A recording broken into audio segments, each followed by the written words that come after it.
Hola, bienvenidos a Solude Equipament. Os enseñamos un equipamiento realizado por nosotros en el Gimnasio Municipal de Casares. Ha consistido en el equipamiento, suministro e instalación de los dos vestuarios del gimnasio.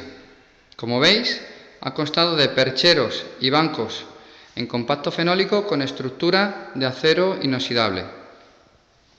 También hemos suministrado para ambos vestuarios taquillas fenólicas de 3 puertas. En este caso, con moneda de retorno.